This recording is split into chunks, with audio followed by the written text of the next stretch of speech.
All the things are on. Okay. Have we had a long rest? Greetings, Pirate Council. Our tall tales please you. When last we left our heroes. Katie, because you're asking for a long rest, why don't you give me a recap of what we did last week? Make it really good so that we get a long rest. I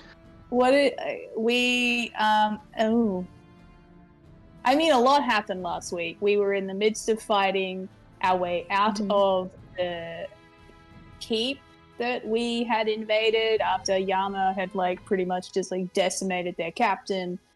We were fighting our way out, convincing Killian to not stay behind and keep killing things, and that, fireballs for another day. And then on our way out, he really wanted to kill a bunch of people. We got to have a talk to that boy about his murderous intent, because it's strong. And then we were all making our way out separately. Killian had dimension doored with Yama out, and they were flying into the sky. So you had to get your little butterfly wings out. Karu was swimming, and Paulie was also flying away, but quickly was cut off by this giant red dragon and this rather mean-looking hobgoblin riding on top of it. And devastatingly, Paulie was very quickly taken down by these two. We all started rushing back. I think Killian and Yama got there first, but it was too late for the captain, who was at that point, I think, being treated like a toy, essentially, by the giant dragon. This is when we encountered Kale, right? Yeah. Who was very just absolutely awfully evil. Kudos to Dan there, being able to play that character. And Killian and Yama decided to face off against him. Karu decided to retrieve Paulie's body and sort of hide. And then eventually it was all three of us, I think, but Killian maybe went down briefly. I actually don't remember how we got away. I was so, as a player and as a character, so oh my god, the captain's down, that I know we got away, but I don't remember how. Kate, do you remember how? If not, I can. I actually, maybe also PTSD didn't write this down after Paulie reverted into an egg. I know he got off in a small rowboat with... Yeah, that's right. I gave Nesbit the swan boat, and Nesbit got Paulie back to the ship. And Paulie, I'm not sure. Paulie, by the time Nesbit got Paulie back to the ship, he had died completely. Or I guess he kind of died on that beach, and by the time Nesbit got him back to the ship, he had turned into an egg that Jaw recognizes as a lightning bird, sort of a phoenix adjacent kind of creature, that when it dies, it goes back into a kind of chrysalis form, only to hatch again and begin its life anew. As for how you got off the away from Kale, Yama's brother, Yama used his lay on hands to bring Killian back to the world of consciousness, and Killian sort of reached out, touched all three of you, and burnt the level 9 spell scroll that he received from Lady Adula, and teleported you all back to the ship. Saved. So it's sort of 10 in the morning on the second day of chess, and we are now tracking obviously times and days because the Navy will be moving at certain days. Yama has the plans that he has retrieved from the captain they put down, who was Captain Varnuk Skyrender, the commander of Wrathkeep. And yeah, so all of you kind of find yourselves in a pretty beat up position. It's sort of 10 in the morning, and you absolutely can take a long rest if you wish. However, obviously be advised that that will push the clock forward 8 hours. So you absolutely can. There is time to do that on a meta level. but yeah, I leave that up to you in kind of the perhaps we can dive into the kind of discussions that Yama and Karu would have in that immediate post battle after seeing the death of their captain and the what Yama's brother has become. Yeah, I think first things first, Yama absolutely goes straight for Captain Polly's lightning egg thing. And can I do some kind of like medicine check on it or something just to like, I know his body was warm, but he's like maybe so not yeah, I don't really want to do like a nature. I just want to make sure he's alive, I guess. Sure. Yeah, absolutely. Yeah, so first things first, I got it was almost a natural one, but it's a 12. Yeah, so you sort of check it as well as you can with this sort of like foreign entity, right? This egg, but you can feel that there is movement inside. In fact, as you're reaching closer, Shrimpy, who has sort of taken up a bit of a guard position on the egg itself, waggles his little mandibles at you to kind of scare you off a little bit. You know, like, I'm protecting this thing. But you're able to kind of reach forward and feel down. You get a little bit of a zap of electricity, and there's definitely warmth there. I think with a 12. Well, what does Yama believe when feeling sort of that? There's sort of like a hum to it. Like there's definitely, it feels like there's an electrical current almost. But I think with a 12, you maybe don't know a heap about this kind of thing. So Yama had already had that experience. I can't remember what it was, but he'd seen the lightning within Polly. You'd like foreshadowed that for Yama in, I think it was a while ago. So I think he's comfortable with leaving Polly at that. Like maybe he makes him a little like nest of comfort on Polly's like bed or something and sets a watch to him. He like tries to put Shrimpy at ease, gives him like a little pat, maybe cops a few nips on his fingers, but he's like fine with that. Yeah. And then I was gonna say, I think like maybe while Yama's like checking the egg, I think Karu has like sniffling, he's definitely like red-eyed. He's gotten like Nesbit and Ratty to help him, and they've like gone into the captain's quarters and grabbed like sort of like his best coat, or like sort of maybe one of the coats he stole when we were in that Tasha's. I feel like we stole a bunch of fancy clothing when we were there. So maybe he grabbed something like that, and he's grabbed like, maybe there's like a big feather quill that Paula used to like never write with, but used to just like have it, basically, because it was fancy. It was fancy feather, and he's a feathery boy. And I think when Yama maybe brings the egg down to lay it in the nest, he finds that like Karu, Ratty, and Nesbit have kind of started creating that almost like a bowerbird style thing where we've like put a whole bunch of like trinkets and gold. It's maybe not on the bed. Maybe there's sort of like almost like that kind of Japanese shrine style thing. Like it's like a table setting that we've been able to build up. So it's sort of more in the corner. Yep. So that's what you sort of find as you put the egg down. Yeah, I think Nesbit has definitely found, a bottle of whiskey that he's like pilfered from somewhere and kind of laid that in the thing too, so it'll be like right next to the egg, and he's kind of looking up at you, Karu, as you're putting it together, and he's like, oh well, the captain's going to be thirsty when he comes out. Oh yeah, we should have that here for when he comes out. Good idea. Let's make sure it's like right in front of it, so that like when he, maybe he'll like punch his way out. Punch first, fist first, and then he can just grab the whiskey.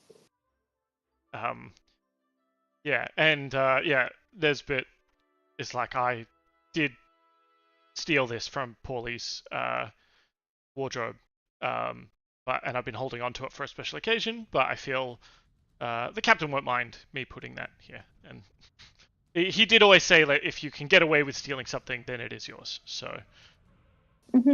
I mean, shit, this coat isn't his, technically. He stole it. I don't think anything we're laying around him is technically his if you were to take the stealing bit out of it. Like, there's like, I reckon we put like little bits of gold as well, just to like make it decorative. And Karu, are you still wearing Paulie's hat that you took? I had it like on my hip. That's right. Yeah. Yes. Okay. Cool. Still have it with me. I want to. I guess it's like maybe Ratty and Nesbit. Like, I mean, Karu's like, oh, I just want to have a word with Yama. That's cool. Oh. Okay. Yeah. Yeah, and like I think maybe like we won't stay here as long as you want with the captain, and like maybe gestures you to Yama, like let's head out. Yeah. Let's go stand on the thing. Well, maybe let's go look at this map that I've got. We could go to wherever the map room is.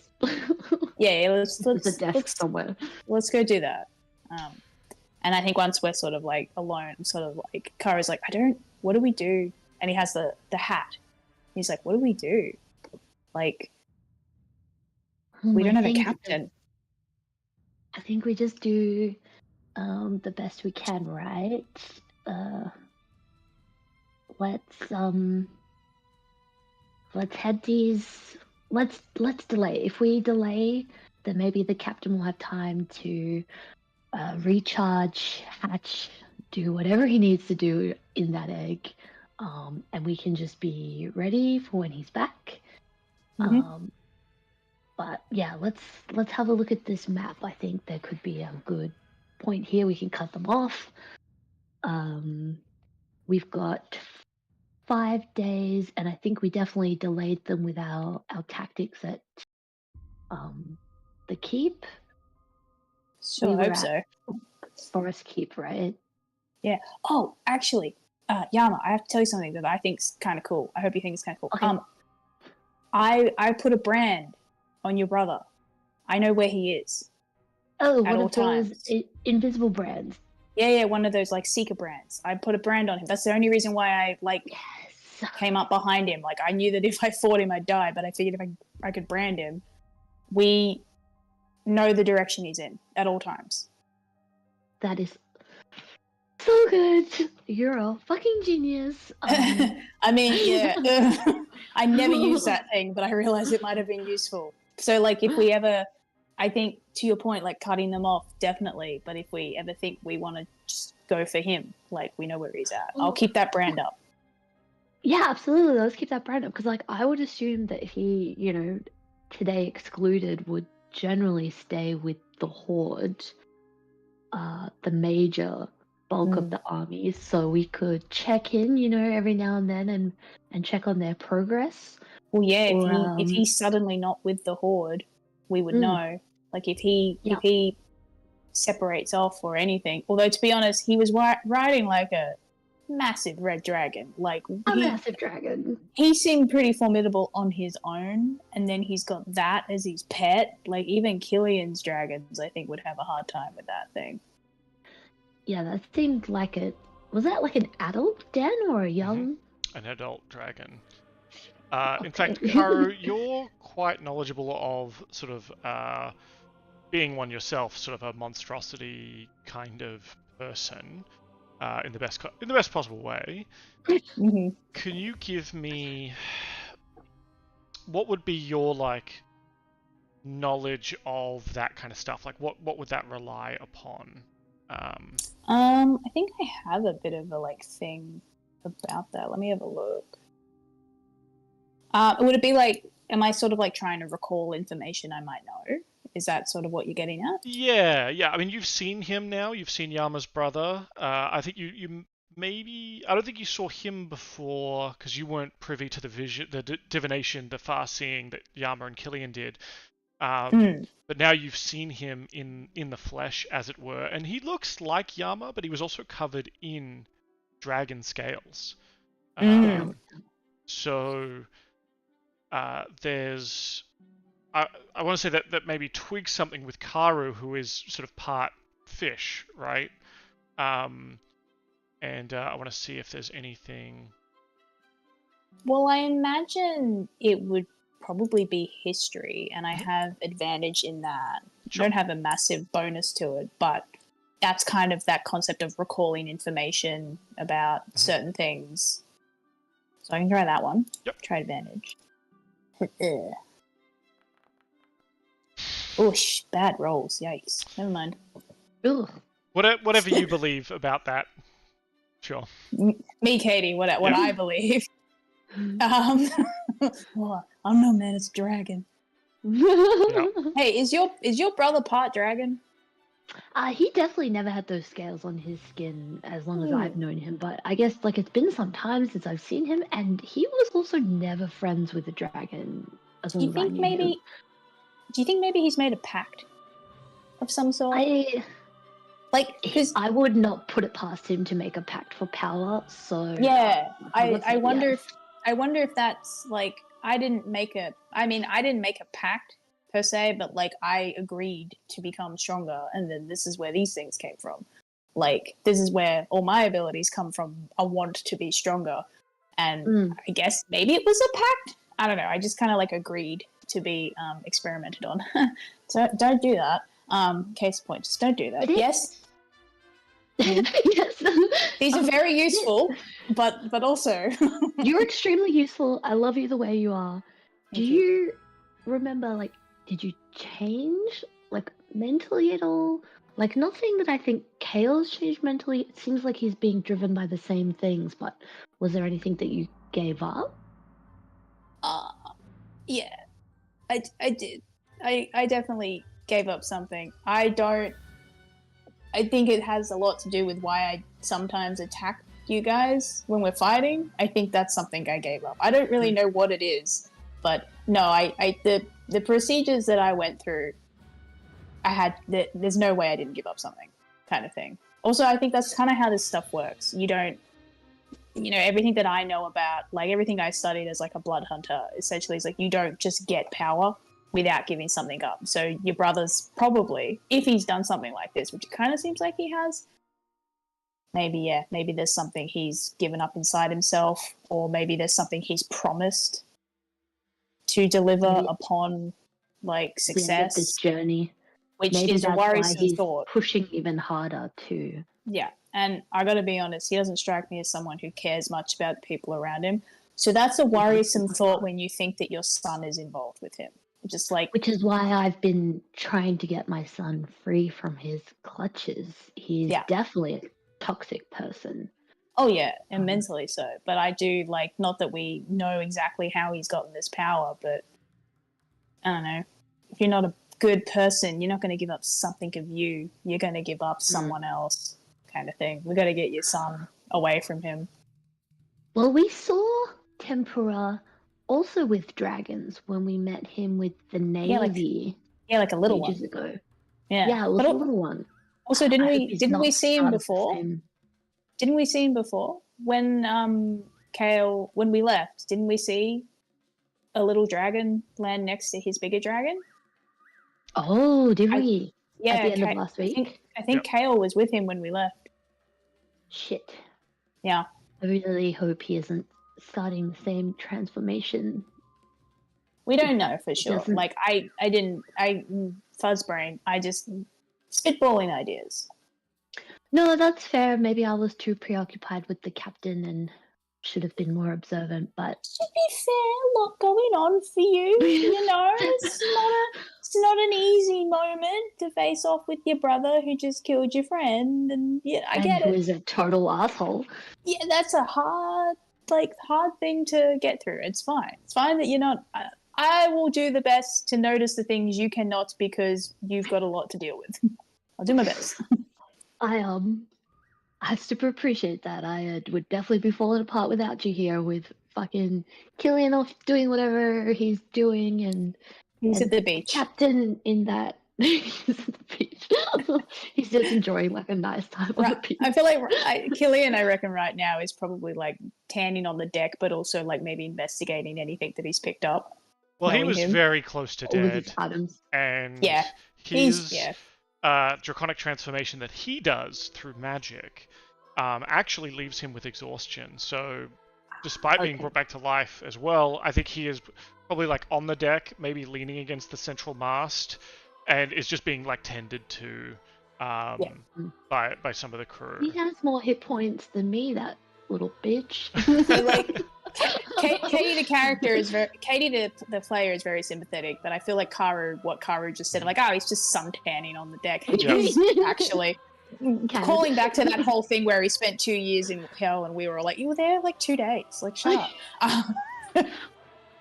It's just that. That's why he has murderous rage problems, is because we're all just fucking gaslighting him. Yeah. Going like, it's not that bad. Jeez, what, you died? We'll die. And that gas smells very sulphurous all the time. Like all bad the time, eggs. yeah. Just rotten eggs all the time. Ew. Shit. Well, I guess Killian's kind of out for the moment. We can't let that guy. Well, I think we definitely need to rest anyway. Like, I'm falling apart at the seams here. How far away? So, like, you can read the map. I can't read the map. I can just read that little image, that hilarious little like image of the dude stabbing and yelling, going, "Ha! That's great." But you can read it, right? Yes. So how? It's Panthering Goblin. Yeah, it's all in here. So how long until? So you're saying that they're planning to go through this Skull Gorge. That's how they're planning to like cut time to get through. Yeah, so they're coming in from the west and they're just kind of making their way down and around to the east. Day 5, they've got some numbers in here. Day 5, Drellin's Ferry. Yeah, there's a bit of them just moving through, but I think with that 15 dam, would I know how long it would take for us to get from the keep to that Skull Gorge, the east side of it? Yeah, so you kind of look at the map, you see that this place to the southwest, looks a little bit dangerous, and it's kind of the open sea, so they would be unlikely to come that way. Most ships around this time try to keep sight of land. Is that also a volcano there? Yeah. Ooh, cool. So you think the most obvious route would be to come through Skull Gorge, and then come down and kind of follow the chain of islands. Each of these I've actually marked. You'll see that. There's hours. That's amazing. With your ship. Okay. So moving a hex will be about 12 hours. If you're keeping if you're keeping the shore in sight, so that at least like there's some sort of like landmark next to the hex you're in, you can definitely move at full speed and be fine. I think if you go into deeper waters where there's less landmarks, it will be more difficult cartography checks, celestial navigations, etc., to make sure you're still on the right track.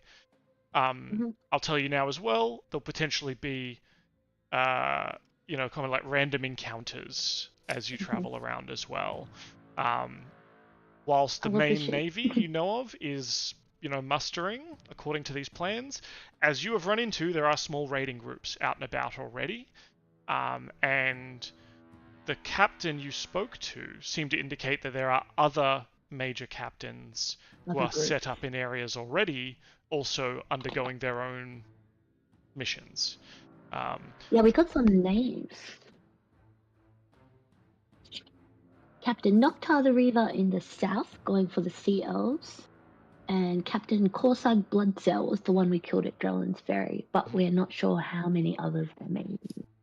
Yeah. So he was. I'm just going to retcon. I did say south. I meant north. Oh, okay. And I'll say, like, Karu, you probably know this. Maybe you haven't visited this area before, but to the northeast is sort of like a reef and sunken city kind of place where, it's where we used to go on school excursions. When we exactly. So there's sort of like a reef area that can be seen as like a good fishing grounds, but is also kind of dangerous. But then up north where that kind of circular crescent bay is, there's sort of a sea elf town and underwater cities and things like that. Yeah. So that sounds sick. And then to the south, you can see there on the map, or maybe not on this version, but Yama, you see that it says something about Ghost Lord. Okay. Love a Ghost Lord. So, Yama, you reckon it's going to take us, if we were to go to Skull Gorge in an effort to, like, cut them off, it's going to take us... Oh, sorry, 72? I was trying to measure before and it wouldn't let me. It'll take you a couple of days. So each hex is like half a day. Yeah, so come on. So take us like 2 days at best, probably 3 to be safe, to get to Skull Gorge. And as far as we know, they're planning to reach Skull Gorge 6 days from now. That's their plan. So I guess it's like we have to rest because Killian's out and we need as many people as we have with the captain now gone. But we can talk while we rest, essentially. Mm-hmm. We can like chill, lie down, put the map over our heads and talk about it. That sounds great. We can get one of those like e-reader arms off Amazon. Yeah, no, exactly. Just, like, no, it's held above us. What do you mean get e-reader arms? Tentacles. We got e-reader arms right here. Sorry, they drip. This function here. Yeah.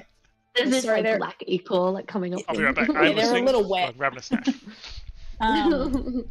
Because so they plan to march on Cinder's Hill. I'm looking at the calendar in 3 days' time, but they got to go through. But they're not going to hit Skull Gorge. So that's when they're planning to move from where they are now. Yes, from Cinder Hill. They plan to reach Skull Gorge in 6 days' time. It's going to take us 3 days, potentially, maybe 4 at the worst, to get to Skull Gorge. I guess my thought is, do we aim for that and aim to try and cut them off at Skull Gorge? Like maybe set up some sort of like just something to like mean that they can't get through that. They can't get through.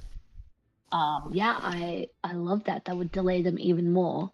Yeah. Give our captain more time to recover. And if we do we do that? So this is my thought. We do that, or do we try to fortify where they're heading to after Skull Gorge? Like, do we try to delay them more up at Skull Gorge, but then also we then have to travel back, so it'd be like 4 days travel? Or do we just go to the spot we know they're going to first and just like fortify it? So like me doing the ruler is giving us 36 hours to Skull Gorge, which is only like a day and a half. I know. I'm kind of assuming like I'm give or taking based off, anybody getting involved. Everyone puts it. Us an extra day to like block off that. Yeah, you got to account for like stakeholder approvals and. You're right. Rollout times. Yeah, rollout times, quality assurance checks. You got to account for that. That's why I said 3 as like a really like worst case scenario. You're right. We could book it and we could get really lucky and it could take a day and a half. But we also wouldn't. I imagine if we're booking it, we might not be able to rest. So we run the risk of exhausting ourselves. Like I think the possibility of, is our crew big enough to do like half and half so that there's someone always sailing and always like watching the ship? Because if we're just moving through, like we may get woken up during a long rest, but at least we'd still be like moving. Yeah, I think you have enough crew capacity to do that, especially you can set a course. There are enough crew here that they could kind of maintain the course for the night shifts.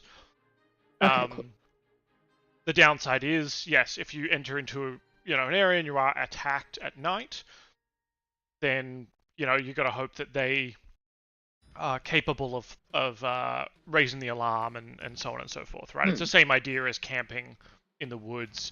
You're not going to have your armor on and all that kind of stuff. So. Yep. Okay, very fair.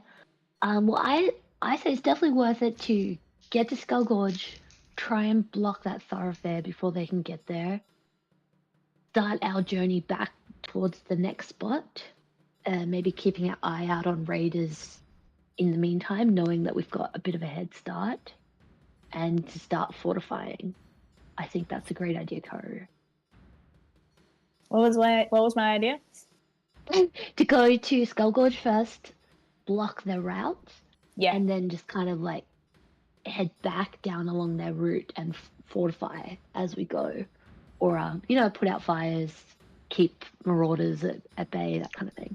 Yeah. So what's this? And Karu is pointing to the red. That's the red wording. That's like right where Skull Gorge is. What does that say?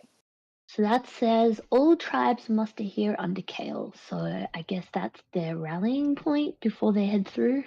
Does that mean Do you think that means like the people that have already been put out, like you know how we killed that guy, that they're coming back to that point?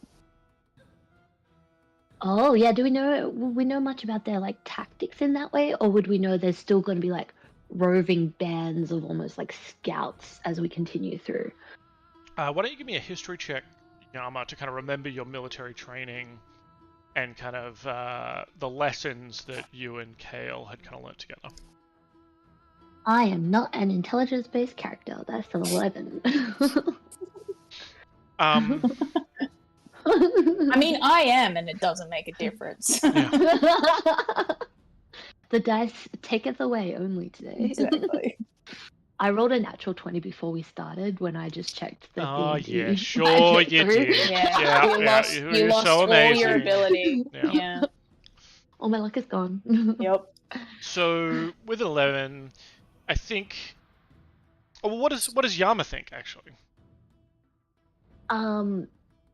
Like Kate's initial knee-jerk reaction was to think that they wouldn't be sailing back. They would just probably pick them up along the way as they moved through. Like they almost like meet them along the way, get the intel from that next section, keep moving through. That kind of thing was my thought, and I would say that's what Yama thinks in terms of like, there's no point waiting for everybody to sail back, get all the intelligence, and then sail back through and it's changed maybe. That's certainly reasonable. That's definitely reasonable. Okay. Yeah, that would potentially be a big waste of time, and you would be giving up ground to do so, right? If there are already hobgoblins to the northeast dealing with the sea elves, why would they retreat only to come back out again? That makes sense. Yeah, it's just a thought. It's just because it says all tribe leaders, but no, why would they? That's silly. Oh, it doesn't say tribe leaders, it just said all tribes. Oh, okay. But either way, that logic that they would go back out to come back in is, that doesn't make a lot of sense. I guess we go up. We know that majority of them are congregating here to go through Skull Gorge. So we see if we can cut off Skull Gorge. I'm thinking like, could we literally like block the way? I'm not meaning like where they're defending. I mean like, can we just block the way, even if it's just a delaying thing? We don't. Ideally, I think that would add almost like another 2-3 days to their journey to have to go just up and around. Yeah, like could we just blow the mountains on either side to like create a rock slide block? Yeah, I don't know if. I guess the ships have to be big. The water has to be deep enough for ships to go through. So this is a bit of a risk. So Jaw, who the lighthouse keeper who you picked up, is probably like standing nearby, right? He's been kind of listening to this conversation. I feel like we're all lying on our back with the stars because we're doing the resting thing. But we're all in like a little circle, like reading that. Because he knows the lay of the land. Yeah. Also, exactly. So he says, well, Skull Gorge was once back in the old Empire, was manned. They built there's a bridge over the gorge itself, as sort of another defensive point from any kind of Western invaders. Hasn't been used in over 100 years, but I mean, if you have a way of dropping a stone bridge, that could certainly do something to kind of cause that area to be more congested, or may potentially even, depending on how everything falls. And as you said, if you take out some of the gorge itself, maybe cause a bit of a landslide, it might prevent some of their bigger ships going through, and they may choose to send everything around rather than split the navy. Okay, so you think there's some amazing validity in our idea here? Cool. Good. Because I don't know that. I don't know Skull Gorge, and I was just like, well, it's a gorge, so it's an arrow. But okay. Yeah, it's sort of crazy high cliffs on either side. That's sick. And sort of a deep channel that runs through there, and it sort of, in the old days, people talk about it was a highly defensible position for the Empire to hold to prevent trade that they didn't want, and smugglers would have to go out and around. I'm pretty sure it's guarded by, they've even got watchtowers built up on that thing. Okay, so we can also, like, do you think that, are there still people guarding there, or is it unmanned? Oh, it's been abandoned for the last 100 years, as far as I know. Well, they won't mind if we destroy it to stop these guys from coming through. Okay. All right. Well, yeah, we go up there. We try and block it off as best as we can. I think we make a call if we're struggling to be able to block it off. We make a call to like leave it, kind of thing. Yeah. Because we know how many days we have. Yeah, and like if we think we're not going to be able to make good enough work up there, then we just abandon it and we come back and we head to the first place that they're going to go to in their plan, and we fortify it. I'm sure Nesbit will have a way that we could detonate. Yeah, Nesbit, this is like your time to shine. This is your wheelhouse, buddy. Could we maybe actually on our ride up there, Nesbit, potentially you could lead this idea. Could we potentially brainstorm and even like create items that we could use to be able to like blow up cliffs and create debris? Like we've got potentially 1 to 2, maybe 3 days travel. We should use that time. What's your crafting montage? Exactly. That's what I was thinking. Dan, you prepared one of those, right? Yeah, absolutely. Yeah, I think Nesbit, who you've all been having this conversation, they've been listening. He says, "Well, look, I didn't purchase these items. Of course, I have an alibi for these things. Captain told me, Nesbit, don't even think about it. So I didn't think about it. And I'm not going to say it was Ratty, because he wouldn't have done it either. He follows the rules. But someone may have left this in my bunk." And he pulls out effectively these sort of 3 potions, or look like sort of vial, like sort of potion bottles, and they are wrapped in a spell scroll of shatter. Ooh, that's cool. Exciting. On a meta level, I'll probably tell Dylan next time he's here to like subtract an amount of gold from the things to allow this to be the case. But if you're asking for something, like I think Nesbit, reasonably could have bought this. It's the equivalent of shadow, which is obviously something that is very good at taking out physical objects, non-magical objects. Obviously, Dylan's not here, but he's a wizard, right? Yeah. Is he a wizard? So he could have helped scribe these things and kind of help put them together for sure. But and you guys have 3 days until you get there, so. Yeah, does he prepare spells? He does. Each day? But he has a spell book with more spells that he can prepare, and then he kind of chooses which spells to start the day with. Well, potentially, he's obviously not here, but like I imagine we'd be like, Killian, your most destructive area of effect spells. Yeah. Get them ready. Yeah. We need all the like. Give them to us.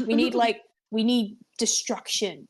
We don't need like smart stuff. We just need like make Boulder go down vibes.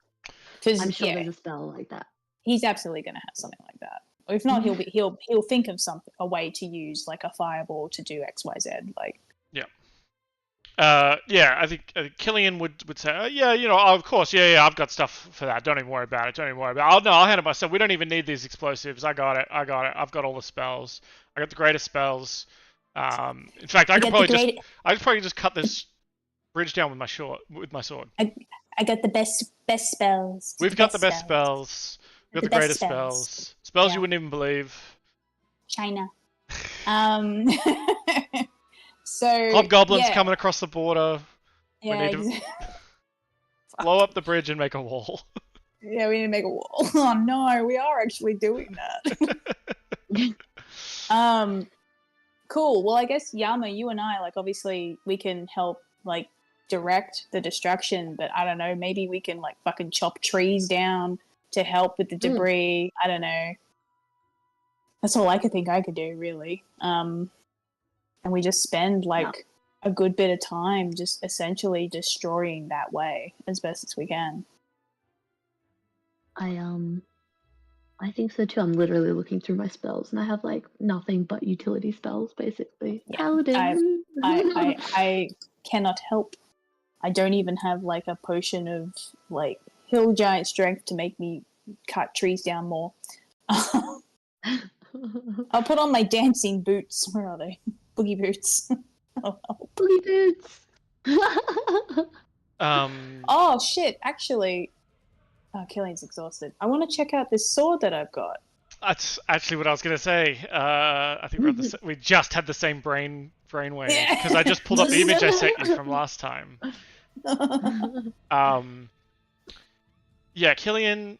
Maybe like an hour has passed, so I've been running the clock, and it has been about an hour. So I mean, the equivalent of a short rest has passed as you guys have been getting the ship kind of ready, and I think Reynard has kind of been keeping it away from the island, just out of sight of the dragons and so on, whilst we decide which way we're going. Killian takes a look at the sword, is able to do his like detect magic nonsense, identify ritual, and he just looks at Yukara and goes, "Oh yeah, this is I know evil swords. I have an evil sword. This is an evil sword. This is bad news bears. Bad news bugbears. You don't want to attune to this bad boy." I want to know. Tell me what it is. What is it? Okay, this thing. I mean, it's very. Unfortunately, it kind of does the exact thing we kind of need, which is it has the ability to disintegrate non-magical objects. In fact, it hungers to do so. Perfect! This is literally what we need to do! What a weirdly specific but perfect thing that it needs to do. Tell me more. Just be careful you don't drop that on the boat.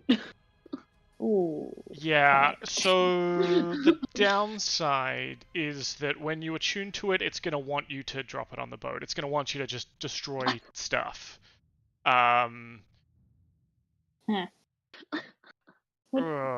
I can remove this sort of intelligence. I do have the ability to remove curses, but that will kind of undo its ability to destroy stuff, and it will just be a pretty good sword.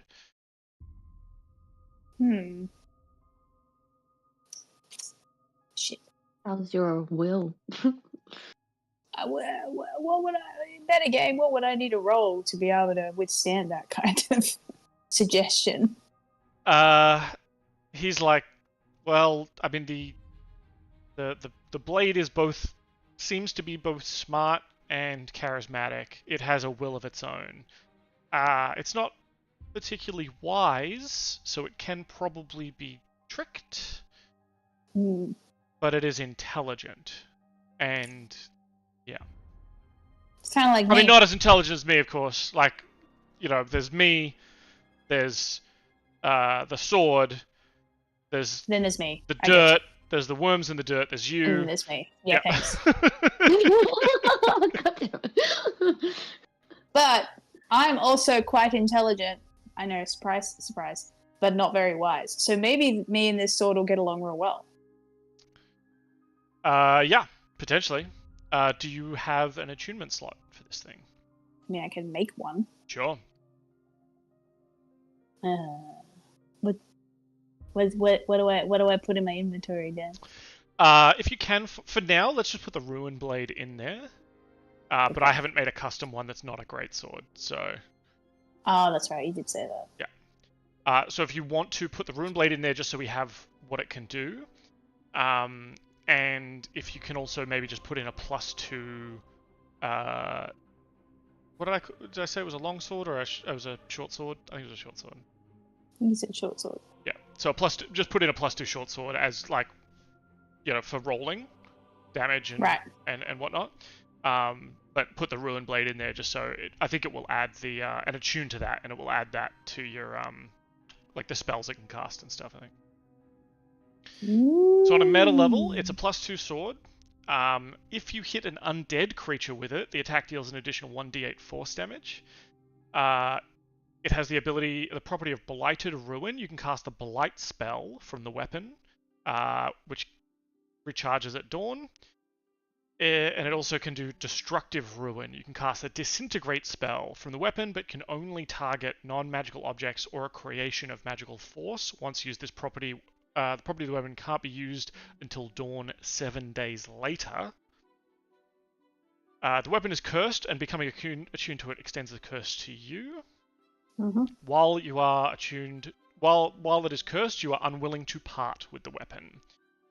The weapon must take direct part in the destruction of 1,000 gold worth of materials and objects every 7 days, or a conflict arises between you and the weapon at the end of the 7th day. Okay, I had 7 days. All right. Okay. The weapon can speak, read, and understand Common. It can communicate with you telepathically.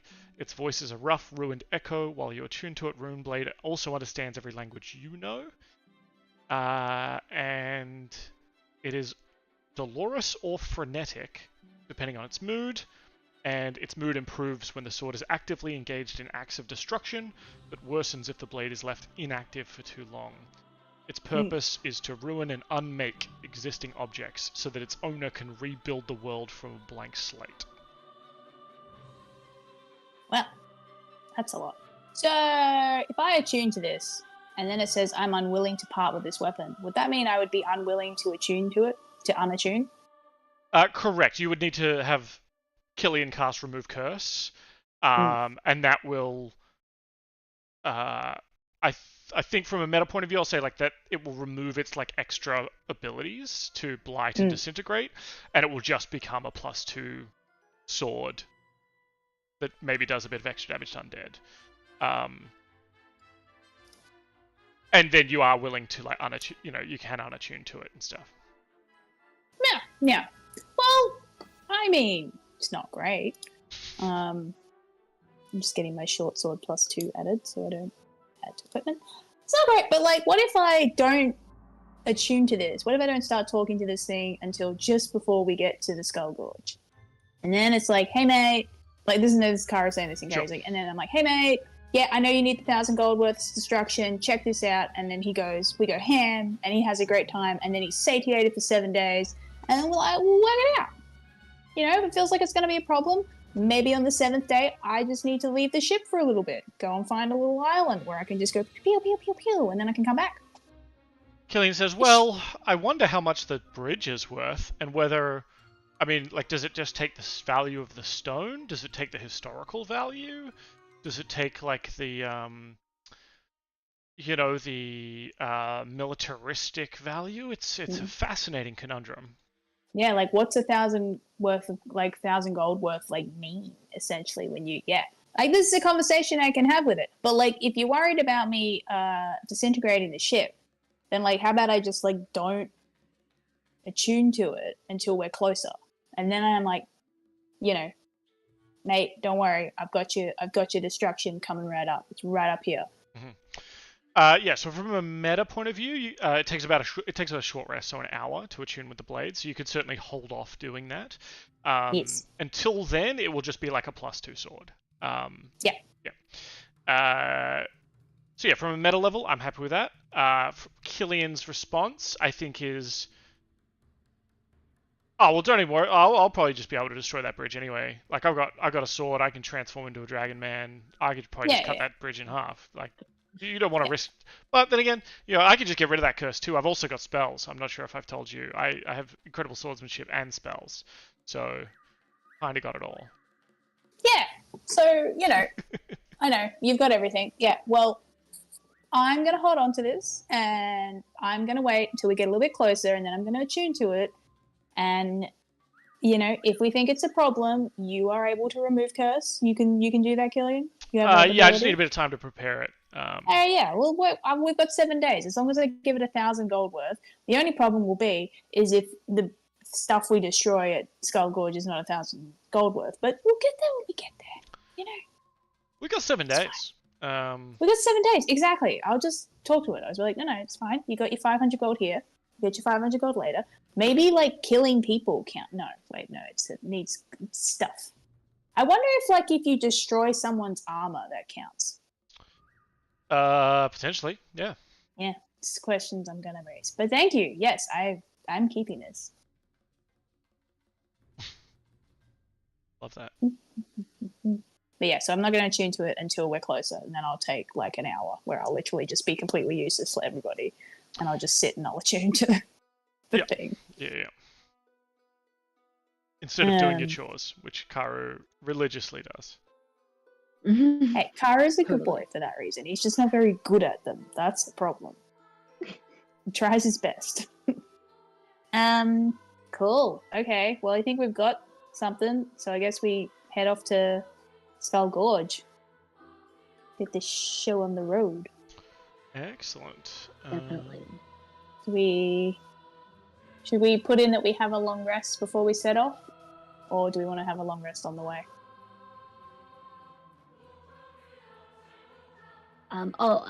Let's have a long rest as we're like moving. So we'll take the risk. Okay. Oh, you said we had a short rest while we were talking through stuff, so I might as well. Yep.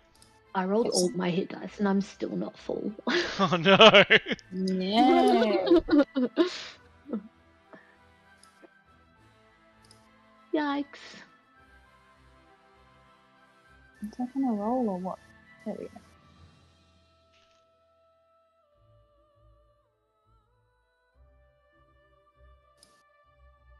Think I'm full? Oh, shit, I didn't. Oh, wait, no, I've got more hit dice. Oh, well.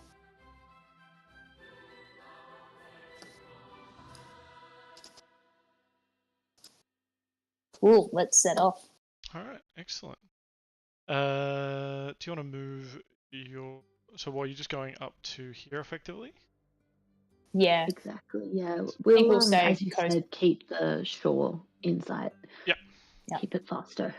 Alright, let me roll some...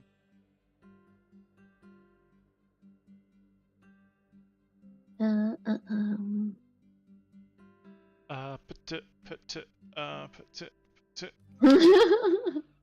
found out how to play that drinking game. Because there's a drinking game associated with it. You have cool. to tell us. It's really cool. You literally just do this, and then you put your hands all on top of each other in the center, and then someone says a number, and everybody comes from the bottom up to the top counting, and whoever's hand lands on that number, they have to drink a shot. Nice. Okay. Let's roll 100. Excellent. No, don't say it like that. So... Dan, sorry, quickie. Just while I'm preparing my spells. I know we're playing Legacy, but do you mind if I prep spells that aren't Legacy, or do you want me to keep it too? Oh, no, that's fine. Yeah. I think the only issue I have with 2024 rules currently is like everyone gets a feat at first level, and there's some other stuff. Okay. I'm happy with with a lot of the other stuff I've read in the DM's guide. Okay, amazing. Because I just found a really dope spell. yeah, I'm happy. Anything that's in there that's a real spell, I think I'm happy with. Also, I don't want us to switch over just yet because they don't have a Paladin of Redemption. Sacrilege! They don't have the Blood Hunter. I already knew that. They don't have a Transformation Wizard, and they don't have a Swashbuckling Rogue. So we'd have to... So we're all out. You're all out. And wow, we've just been told that our characters suck by the creators of D&D. That's right. I feel like it's really personal against our party. Yeah. They watch this stream and go, no, Wait, that no. shit. Oh, these guys are playing like it wrong. We don't want you to be able to do that anymore. Yeah. These guys keep saying cloaca too often. Yes. Cool. So you make your way up the coastline. On the end of the first day, or sort of I guess as the morning of the next day. The night sort of travels uneventfully. You guys are able to get a long rest. Oh yeah. As your well, actually, both of you give me perception checks, or whoever's kind of, as the morning passes, you guys are kind of on the lookout. Can I use mine? Can I use hearing or smell? Sure. Thank you. I'm using my eyes, but they're closed. Yeah, you're looking at the maps. I think, Yama, you've got the compass. You've got 2 compasses and a map. Yeah. And he's confused today. Yeah. Yeah. Karu's nostrils are flaring. Don't worry. Yeah, and what you get as you're cruising along, the island that you're kind of keeping in view does look a little bit more ominous. As you wind your way up north, and at one point, Karu, you do spot a massive effigy of some kind, a 15-foot tall humanoid shape made from a sagging, moss-covered frame. The thing looks almost like a crude, giant-sized skeleton, with birds nesting in a massive barrel that serves as the effigy's head. Wild. I point that out to Yama. So look at that. That's kind of cool. Give me a nature check. That's super cool. Okay. Can I also, now that I'm looking at it? Oh, sure. Yeah. Dun, dun. That's a normal roll.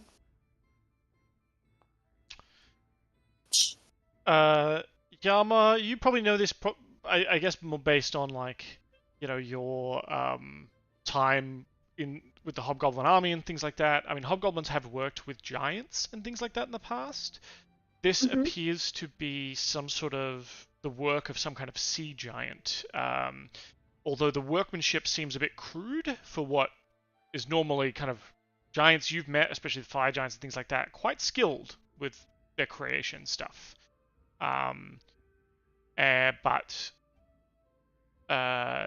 This effigy that's kind of there on the beach looks very crude. It's almost like a giant scarecrow with a barrel for a head.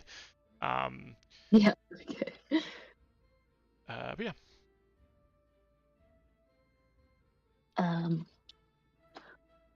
Sea giants, Karu. Looks awesome. Yeah. It's pretty cool. I'm not sure if that denotes there are some around here. It doesn't look like it was crafted by them. I think with Karu's perception check of 18, you do notice, I think, leading off the beach, there looks to be sort of almost like a parting or like a path that leads into the kind of forest and mountains.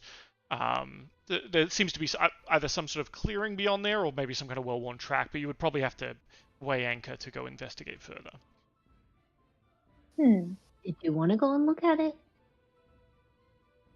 Maybe on the way back if we've got time. Yeah. I feel like we gotta make sure this plan happens. Goes off without a hitch. Yeah. Yeah. Otherwise, very curious. Cool. Just gonna tempt you with stuff to get you sidetracked while the clock is ticking. You gotta remember, Karu's from the military. So's Yama. We're both from the military, so we're definitely a little better at sticking. Not getting distracted. Maybe chaos gremlins, but our 2 characters are not. Yeah. I'm not. No, I love that. Okay, so another sort of half day of travel. We're making good time. Yeah, I'm worried, but also staying positive. It's good to be worried, it's good to not be just accepting it, I need to get the clock up again. It's giving me anxiety. Oh yeah, good point, me too. So it's day 3. We can see that we have a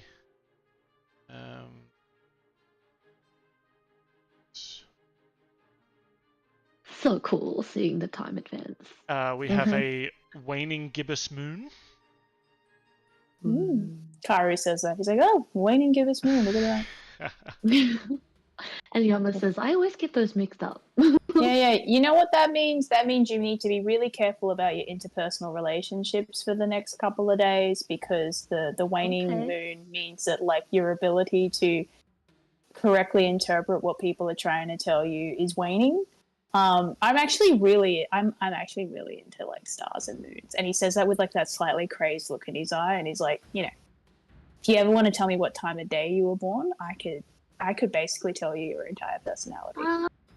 Don't think that's the kind of thing that hobgoblins keep track of. You know, I was kind of like ripped from my mother's arms, given to my father, and he put a sword in my hand, basically. Oof, yeah. That definitely a insert Capricorn equivalent. Love that. I'm just writing this down. Yama is a Capricorn. Yeah.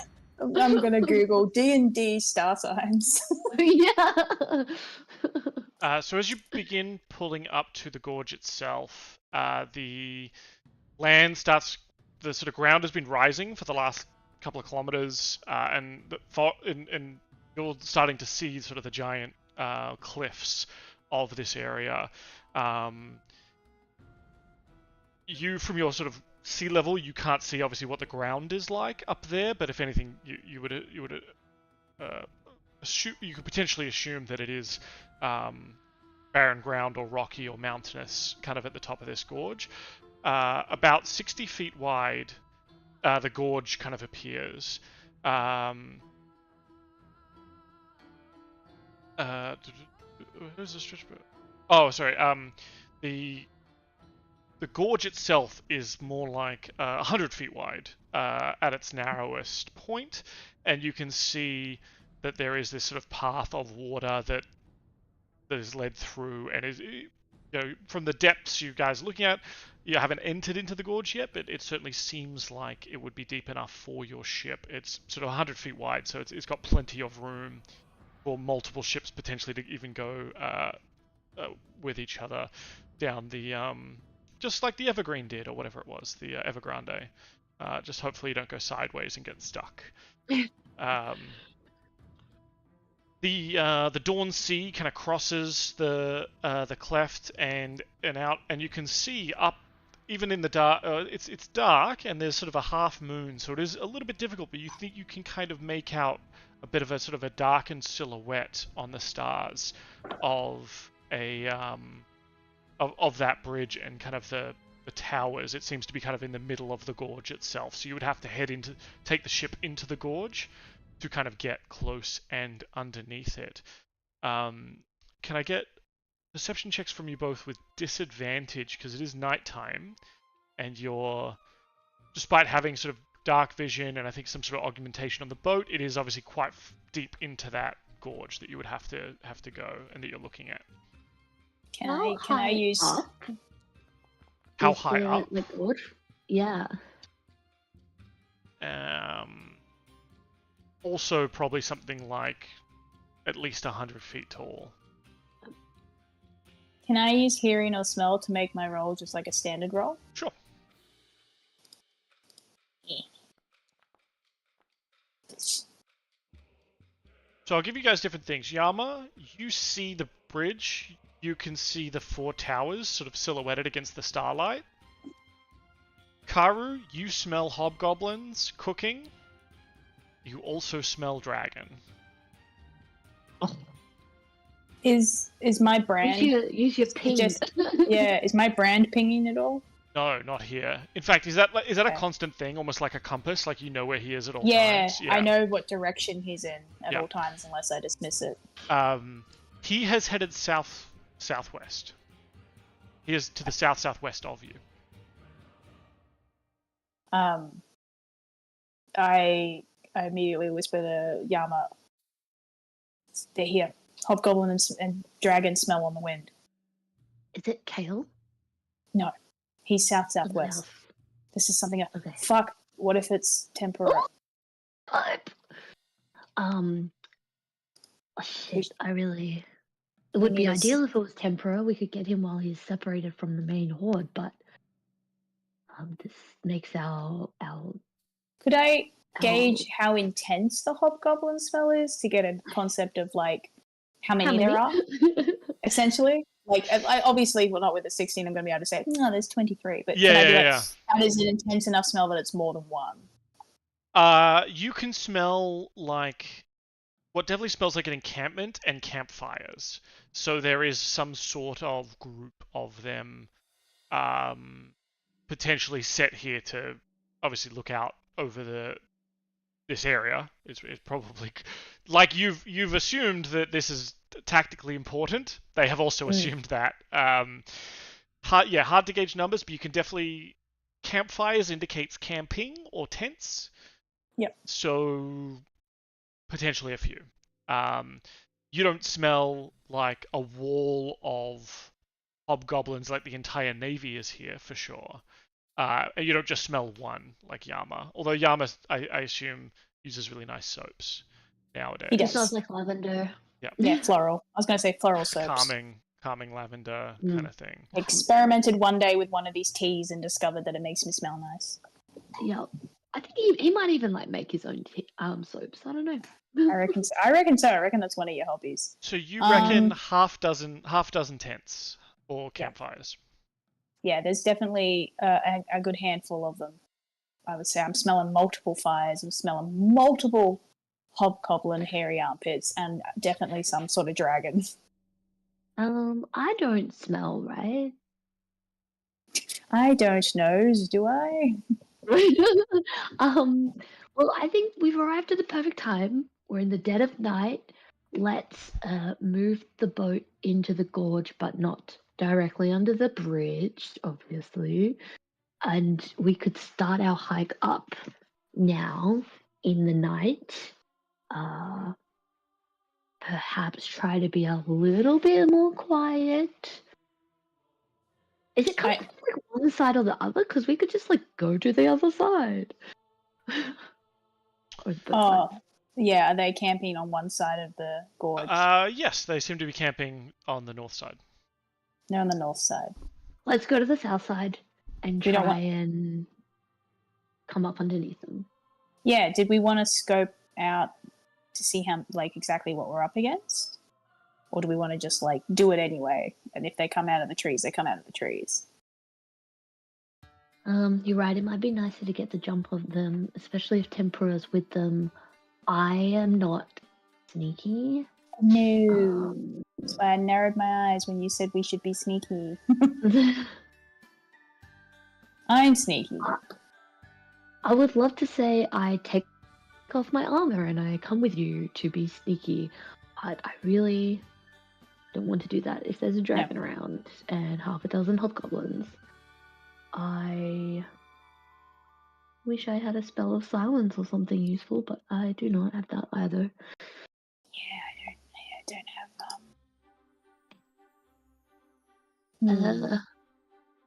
I think it is more important that we take down the bridge. I think in this case, unfortunately, I have to bite the bullet and say that Tempura is secondary here because there's many more lives at risk, not just his. And so I say we go up the south-facing side, try and detonate this bridge before they notice us, and then get out. Okay. We can do that. What should I point my sword at to disintegrate? Oh, is there like a rock face above where we think they're camping that I could just be like, pow?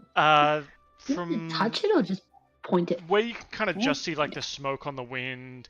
They seem to be camping on the top of the ridge, where the bridge is. So they're not halfway up or anything like that. They're on the top. There's nothing really above them. There are, I guess, the towers, and if you get it in the right spot, potentially one of those towers could fall into their kind of camp area. But yeah, you'd be wanting to hit the north side of the watchtower, which means you would need to be on the north side of the watchtower to disintegrate that side for it to fall. It's a pity we can't communicate at distance, because otherwise I would suggest that I go north side so I can check out like sneak around and see if I can scope out what exactly is there, while you head south to the other side and get everything ready. And then I hang out on the north side and shoot my sword. Maybe we just do that. Like, whatever. We know that there's hobgoblins here. We know there's a dragon here. Yeah. Maybe. I think the danger is definitely the dragon, because obviously the bridge is at least 100 feet long, so we have some time to get up there, detonate the bridge, start our descent, but the dragon would be much faster and able to obviously just bridge the gap, fly over. Yep.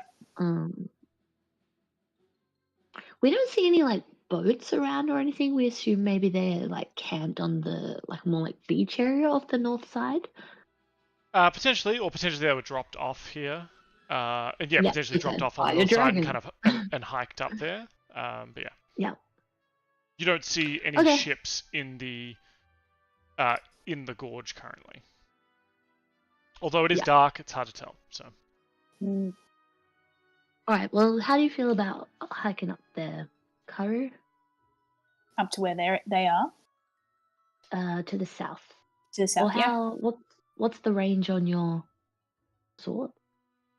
I'm assuming whatever the range of disintegrate is. 200 feet. You should know that, Katie. Shut up. It actually Didn't you use that on one of my characters? Oh, how the turns are tabled. No, I used power word kill on you. That's right. I used disintegrate on Tyler's character. That's totally different. It didn't add the spell into my spell list. That's all. So I just gotta look it up. Upsetting. Yeah, that is upsetting. Upsetty spaghetti. Maybe I can just add it. Can I just add it? Yeah, I did. Disintegrate. Oh, it won't let me just add a thing. You mean you can't just add a free spell for yourself? I know, right? Give yourself a scroll of disintegrate or something. Then maybe as well because you're not a spellcaster, it's having trouble.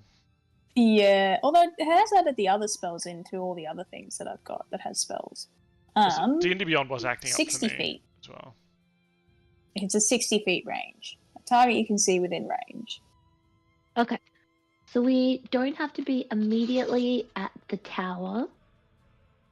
No. But we definitely need to hike up there. Yeah, I need to be close enough to it.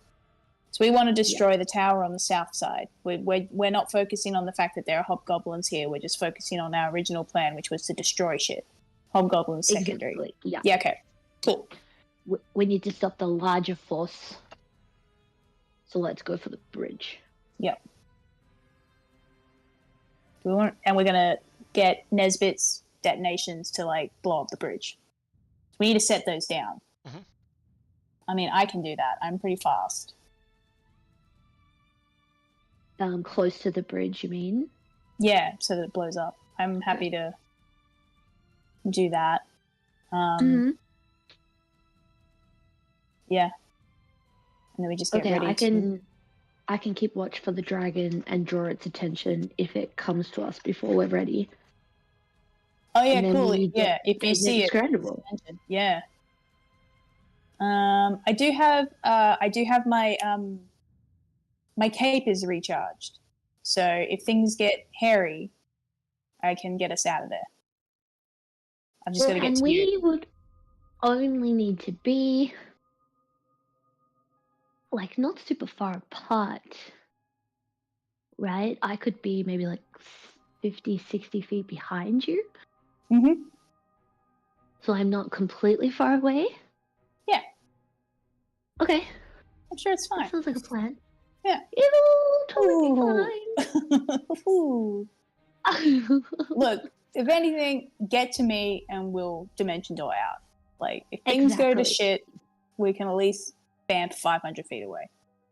I've still got my my ring of expeditious retreat, which gives me some extra movement. Mm-hmm. We'll be totally fine. We'll be totally fine. Okay, I need to attune to this fucking sword. Okay. Yep. I'm doing that now. Cool. I won't add an extra hour. I think you could have you could be doing that as you planning and so on. Bye bye, Ring of the Sunken King. I love you, but I know. Oh okay. no! I am attuned. It speaks to me. Does the sword have a voice, Dan? Ooh, excellent question. Maybe a British accent?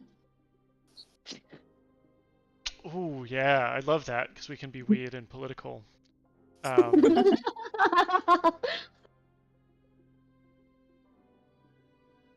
say, this bridge has seen better times. We must get rid of it and build anew. This bridge does not deserve to be in a museum. Take it off the face of the map. Ooh, you sound fun. What's your name?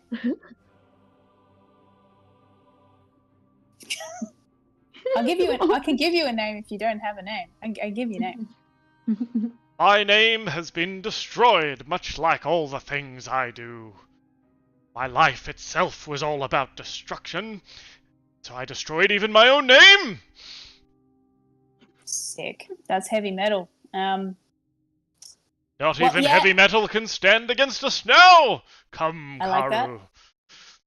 That. No. Whoa, I didn't even introduce myself. That's wild. Oh, I can read your mind, friend. I can see the destructive chaos within you. What ho? Yeah. We're gonna be destroying stuff. Don't you worry about that. See that tower? We're gonna get that tower. All of this. You know, I know you just want to destroy, but the goal in mind is to block off this gorge to destroy the hopes of the army that wants to pass through it. We want to destroy their self-esteem. We want to destroy their plans. We want to destroy their chances of getting through. And we're going to do that by destroying all of this stuff. I see you want to destroy the natural beauty of this gorge by dropping a bunch of rocks into it. Anything that's destruction, I'm all about. Fuck the environment. I knew you'd like this. Fuck the environment. Wait. Who are you talking to? I'm talking to my new mate. He doesn't have a name because you destroyed it. After we've done this, Karu, let's get a bunch of barrels of whale oil and throw them in the ocean. You know, you say that thinking that that's destructive, but the whales would very much like their oil back. So, yes, on board. Absolutely. I don't think there's anything wrong with it. No. But we're focusing on this area. We're destroying this area. Of course. Remember? Because we're destroying their hopes of getting through. I just got a compliment for my British accent from the chat. Thank you very much. Oh, nice. Ho and the bros. In British. Fuck the government. I don't even know. Fuck the environment. I mean, fuck the government as well. Let's be honest. I don't even know what kind of British that is, but I love it. It's the right kind of like capitalist British. I don't know. Yeah. You got it. You've done good. I'm gonna come up with a nickname with this play. Just you wait. Let's go into the hobgoblin's hometown. Take stones from their very temples, bring them back to a museum, and leave gaping holes where we left them. Yeah. We'll make sure that they can keep 11 out of the 12 statues, and they just get really pissed that we took the 12th one. We've always got that gap there. Yeah. Okay. All right. Cool. You're on board. If you find any libraries, let's burn them down. Yeah. Fuck the books. All right. Cool. Don't worry, Yama. I've got this. Yeah, Yama's just like side-eyeing all of Karu's like ranting, like because it's going from like subject to subject, and he's just like, we're still going for the tower, right? I feel like Killian's just like, I told you this would happen. He's fine. Yeah, he's just like, Gonna have to prepare remove curse. Yeah. Sick. All right. Let's go. Let's go plan some demolitions, blow some shit up. Excellent. Yeah, boy. You approach a under the cover of darkness. I would say it probably does take a good hour to moor the ship and start making your way over land to organize this destruction. Assuming Killian comes with you, just because Dylan's not here. But are there any of the shipmates you would like to come with you? I'd say up to 2 of them, right? You've probably got to leave some behind. We need Nesbit. We need Nesbit, demolitions expert. Mm. I feel like we'd keep Ratty there to like make sure the ship's like ready to go if we need to. Yeah. So maybe he's working to turn it back around, essentially. Sure. Yeah, while we're going aboard.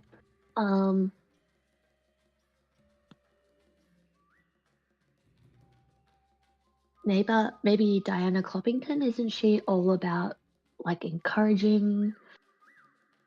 She's kind of like a bard style, isn't she? Fighter spirit stuff, yeah. Also, does she have a bow? She does. She does have a bow. Ooh, okay, yeah. Could we have had it that like Nesbit like attached some sort of like demolition arrow? Maybe she's only got like 1 or 2. I would say that the shatter things are probably way too unstable to fire them from a bow. They would just as soon as blow up in your hands. She's there to clip off any hobgoblins if they start advancing it. But yeah, she's good because she's ranged and she's encouraging. She's a lovely presence to have with you. Yep. Her and I can kind of be the watch guard. Yeah. As you guys go forward and cause havoc on this bridge. Karu, if you're kind of leading the way, or whoever's kind of leading the way, obviously Jor is kind of there with you as well, but he'll stay on the ship. He did say he wanted to stay out of any like direct fighting if he could. Any fighting that comes to you on the ship, he could definitely participate in, but I think he's not ready to kind of walk into the jaws of the enemy like you are here. I think we also want to keep him for his like lay of the land knowledge on the ship. You just want to keep Drakey alive. That too. Oh damn! We should have taken Drakey. We know what's really up. Cool. All right, you make your way up. So who's kind of leading the way then? I'm going to get someone to make a survival check to kind of go inland. Well, I mean, you're shaking your head, but I'm shaking my head. 2 non-wise characters. Yeah. Can we get Diana to do it? Is she wise? I don't think she is. Damn. I mean, I can do it. She has a +2. Yeah, I have a +1. I have a +1. Okay. We're both +1. My advantage, but doesn't help us in this situation. Okay, well, let me try and we'll call it survival, but flavored as cartography, and we'll just pray for a good roll. It was not good. It's an 8. Yeah, I'm gonna add an extra hour onto you do get there. It's still cover of darkness. You know, it's 1:30 in the morning. But you are you are delayed and kind of get turned around a couple of times, right? So it's not great. Car is rambling with the sword. So it's distracting everybody by doing that. Yeah, you're almost like, shut up, I can't see where we're going. I've got to think of an I'm making friends. Yeah, he's thinking that. Kara's like, it's like testing, almost like that, testing names. Overstimulated person who's like driving and there's lots of people in the back talking. Yeah, yeah, that's exactly what it is. We're all chatting. Yeah. Setting up some little camp lights and stuff. I haven't set up walls and everything for this, but I don't think you guys can see that far anyway, right? Nah. 120 dark vision or 60 feet dark vision. I mean, I can see them, but I can't see anything between me and them, so that's fine. Yeah. Oh my god, Polly gave me some goggles. Me too, yeah. What are those? Do they give me further dark vision than I already have? I think they just give him dark vision because he was the only one without it. Great. And instead of Damn seeing you, Timmy! Yeah, instead of seeing everything in black and white, like you guys do when you use your dark vision, his is like a sickly green, I guess. So okay, no, I don't. Even in death, your captain is not too helpful. I'm gonna clip that. please do, and then send it to him, and we wish him all the best with the birth of his daughter. Yeah. Very sick. cool. I guess there's a little bit of light, right? Because it's a half moon. Half moon. Waning Gibbous. Gibson. Gibson Wayne. My God, Gibson. That's a great name for a sword. Ooh. I like it. Better than Wayne. I don't want to call you Wayne. No. Just You're call not it Les Paul. Les Paul. Ooh, Stratocaster. You're the Stratocaster. I like that. I like that. That's metal. Yeah. Cool. So you guys have made your way through. You can see, growing up kind of out of the gloom there are the 4 watchtowers. There's the bridge of stone anchored at both ends to large stone towers with pentagonal roofs. The bridge seems sturdy despite its obvious age. It is clearly the only easy way to cross, since the gorge continues as far as the eye can see, kind of east and west. I mean, you can, if you wanted to get close, you could probably look over and kind of see the edge of the gorge itself. But it is quite a distance you guys have travelled over the course of the night. You can kind of just make out a small encampment of a half dozen tents clustering near the northern side of the bridge, with curls of smoke from campfires attesting to some sort of activity. And you can kind of make out humanoid figures on top of each of the watchtowers. So there seems to be some kind of, if not patrol, at least, some sort of guard. The most impressive creature, though, seems to be a sleek green dragon that is kind of perched up on the roof of the northwestern watchtower on the far side of the gorge. You can kind of just make out its silhouette. It seems to be lying there at this distance, unable to tell whether it is awake or asleep. Okay. What do we want to do? Do we know how long it's going to take for us to, detonate this bomb? And does, Nesbit have to do it? Excellent question. I don't necessarily have an answer for that from a metagaming point of view, so I'm open to suggestions here that are fair. And not just, we throw them from here! Woo! No, the thought I was kind of thinking was that we need to plant them. And I don't know if it's a matter of, maybe a timer? Yeah, it's a matter, we've got to, but also it's you've got to sort of evenly plant them. You can't just you can put them in one spot, fine, but then you're obviously really only going to hit that one spot. So I think the idea was there was maybe 3. Make sure we get a whole bridge. There's 3 charges essentially, and it's we've got to put one, along the, evenly spaced along the bridge, and then it's I wasn't sure how advanced, because D&D's kind of supposed to be not modern equivalent of technology or whatever. Yep. So is it that we plant them and then you've got to light them as you run back along? I think you could probably set the timer on them equivalent as you plant them, but then it's going to be you're making the judgment call of, do we give ourselves 6 seconds, that's one round, or do we give ourselves a minute, which gives time for hobgoblins to maybe get to them and throw them off the bridge. And well, you move super fast, right, Karu? 120 feet in a round? Yeah, if I don't... I can move 110 feet if I don't, use my action. I can... Yeah. Zoom. I can also... I do have my slippers activated, so I can use them to, shoot 90 feet. Which is what I did last time to sort of get away quickly. Stop that. And the deep water below... I mean, if you angle it right, diving into water is probably easier for Karu. It's still going to hurt, but it's probably less of a problem than if one of you guys tried to jump into the water. Yeah. So I think Karu is... I don't want this to seem like I'm trying to, bogart the entire operation, but I do think, Karu is quite... He's fast and he's, I think, the stealthiest one.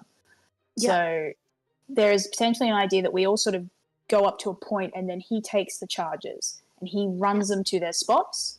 That would mean that I could actually get to the spot where I could then use the sword on the tower I want to use, because I want to use it on the other side, don't I? Or am I getting confused? If that's what you wanted to do, if you wanted to on this side, but from the other side, so you get it to fall towards you.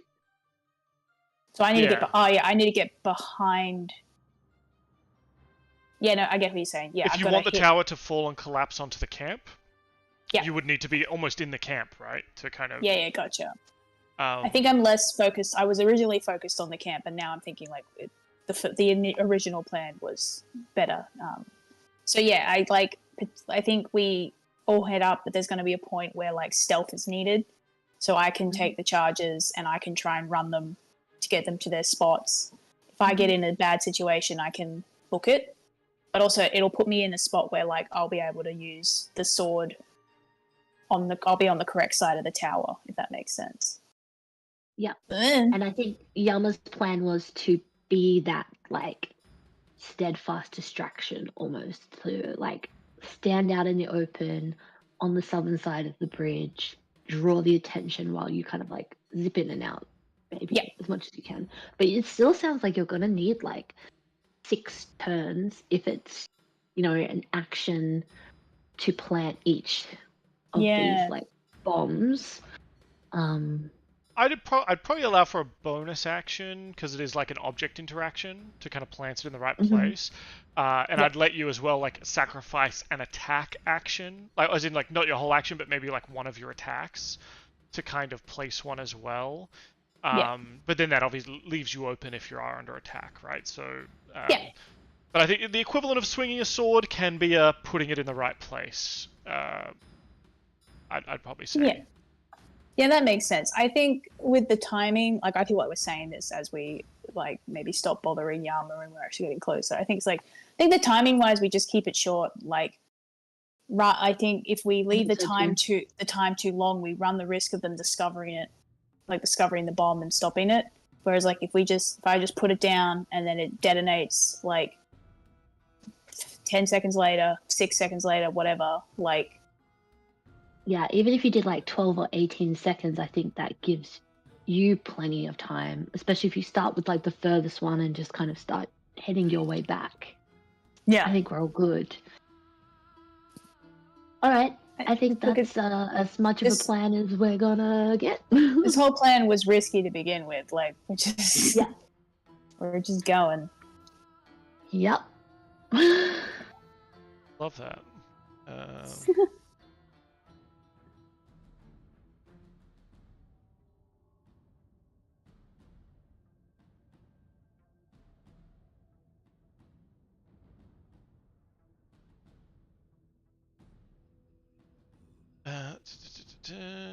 Sorry, please talk amongst yourselves while I really didn't think you'd charge headlong into this with 2 men down, but I'm glad you are. This is the Katie and Kate show, and you should have known what was going to happen. That's right. Everybody's going to be an egg by the end of this episode. Oh, God. Yeah, I hope you have a plan for all of us. Yama's going to turn into a pot of tea somehow. Karu's going to turn into like fish eggs, so like he's going to look like the roe on top of sushi. Yeah. I think Yama likes sushi, and he's just been abstaining from eating sushi while he's been in Karu's presence. So very generous. Yeah. You once saw Karu like balk at like a piece of sashimi that was like an octopus sashimi. Like, that makes sense. Yeah, maybe don't eat that in front of the fish boy. But then he's also like, well, I can't eat chicken. Oh yeah. Are we all vegetarians on the ship? I think we're all vegetarians. This is why Yama created that like. He's been leaning so heavily into his like sweets fetish because it's safe. No shipmates were harmed in the making of a small cake. Oh my god, I love that. Karu is absolutely vegetarian, I reckon. Maybe even vegan because of eggs. Maybe he wasn't, now he is because Paulie's an egg. He's like, oh shit, can't have eggs anymore. Shit. We have a horse but not a cow, so... Cheese is fine? Yep, cheese is fine. Cheese is okay, yeah. As long as, I think Diana's like, as long as I'm not turning into a cow. As long as you're not milking me. That's weird. I was going to say something really inappropriate. Nice. I think my brain also went there and I was like... Yeah. Just leave it. Let it go. Yeah.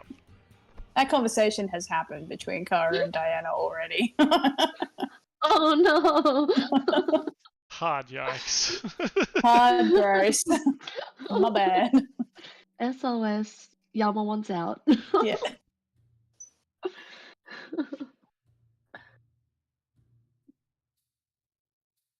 Cool.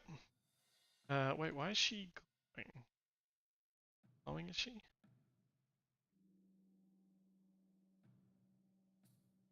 She deserves to be glowing. Don't we all deserve to be glowing just a little bit? Alright, Karu. Your companions in the sort of gloom, waiting around.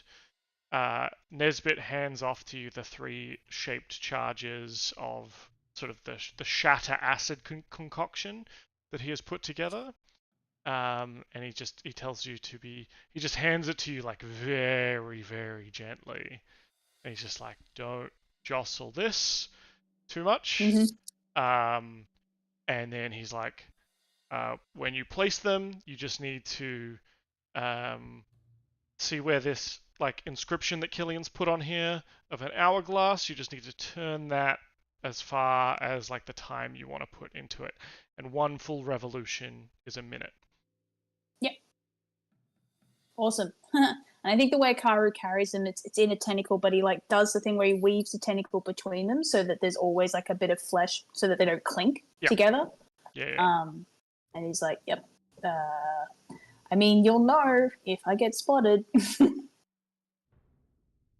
Yama is just going to, before we get like too closely, or just as we're like about to go out, I'm going to cast Bless on Karu, Diana, and Killian.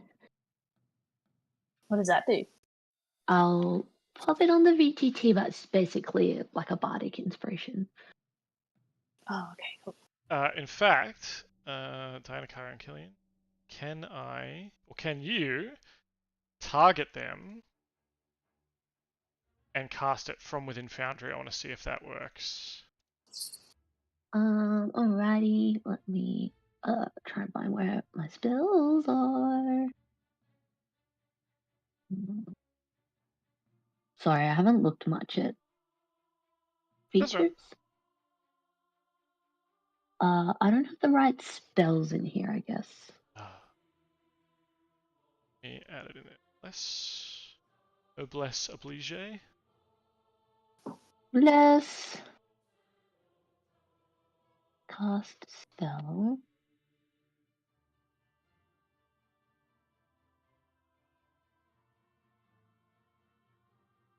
On these 3. Let me pick them. Because you have to target them beforehand. So if you right click and click the little target, you can target them. Like that. Right click on them? So if you right click on them, it should show their like health or some stuff, and you can you toggle targeting? Or in the top left, there's like a target button underneath. Oh, I see. Select targets. Yeah. Select them. Go back into my character sheet. Sorry about this. I just want to see if these automations work. No, it's fine. It's like because you glowed. You did the little glow animation. And now I go back into my spell. And I cast. I also like want to see it, but it keeps popping like windows up in front. Effect that is concentrated on and to be replaced does not exist. What? Let me refund the resource from last time.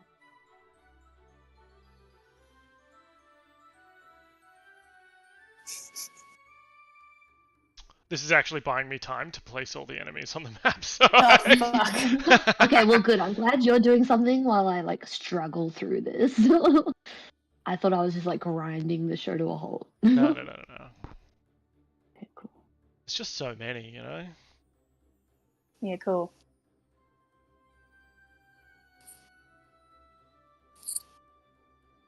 Oh, it shows Bless is unprepared. That's why. That's probably asleep. A bunch of people are asleep here. It is Here late at night. That's good. That helps. I appreciate that. I glowed, but nothing happened to my selected companions. That's okay. I'm so sorry. At least you got to glow. Unless something happened to your character sheet.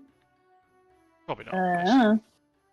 Maybe not. I have so many status effects on me. Oh, I think it shows that I'm concentrating now because I did that. I mean, technically you are, right? Yep. Encounter 2. So we've got Karu. Oh my god, it's giving me a live count of the concentrating on Bless. And it's like, Ooh. bro, so it should stop counting now that we're in combat. Yeah. I'll just roll initiative for you both. Until anyone else becomes relevant. Wow, Yama got a higher initiative than Karu? What the fuck? Well, he had to cast Bless, you know. I know, but like, when? Sucker, this never happens. Let me have this. Alright, Karu, would you like to move forward, please? Yeah, I will, but I would like to do it. Well, if I do it stealthily, do I lose my half my movement? I think so, yeah, because it takes an action to kind of hide, effectively. Yeah. And I would say you'd be moving at half speed. I don't think you'd be sprinting stealthily. Yeah, well, I don't plan to use my action for anything else other than to, like, get in. So I'm gonna sneakily... wait, why is it not showing me how far it is?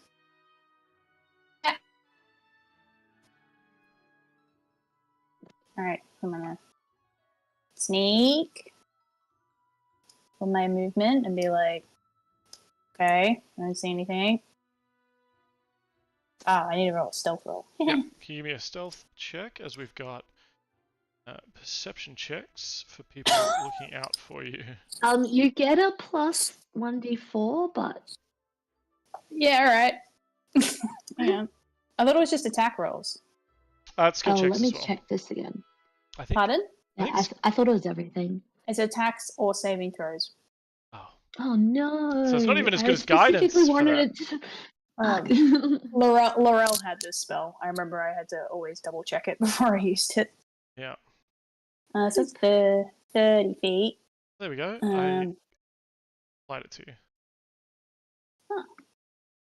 It was in the chat window for the box. It was like, bless on these 3 characters. Click here to apply it to them.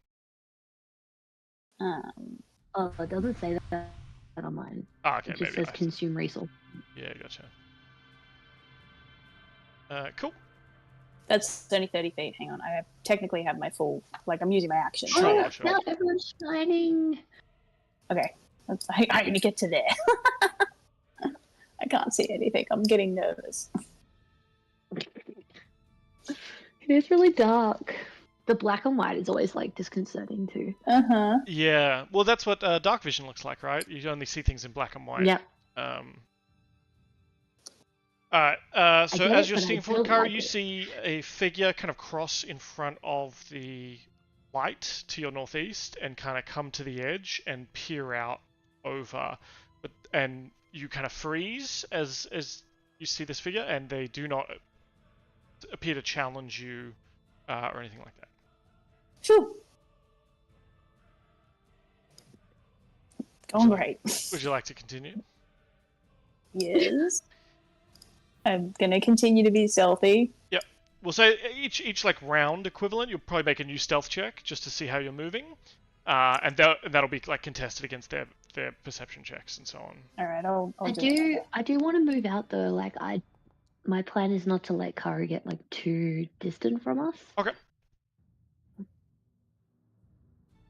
Perception. Okay.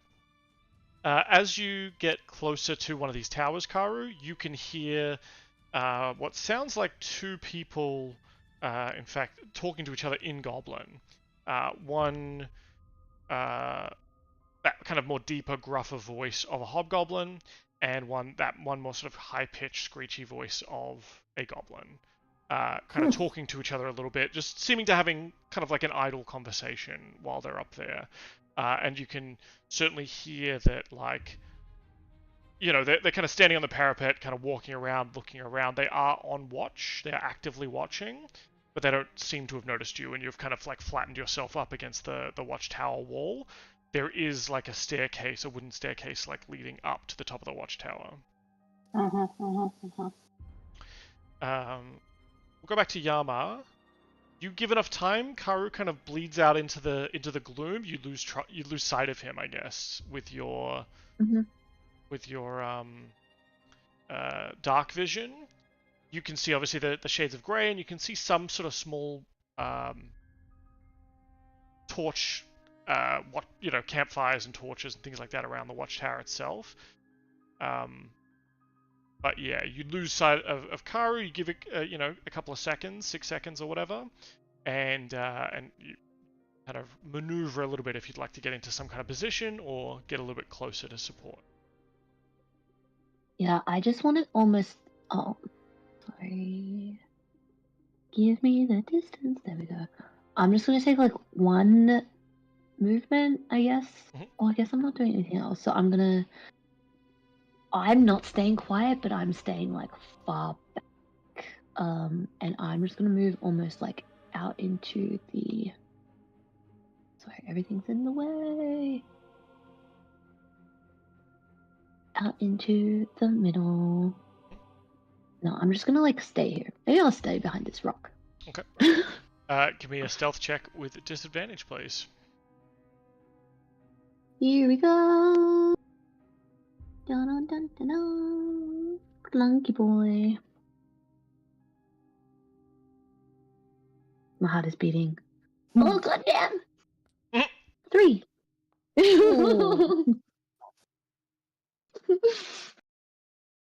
What does that sound like? What does that look like, Yama?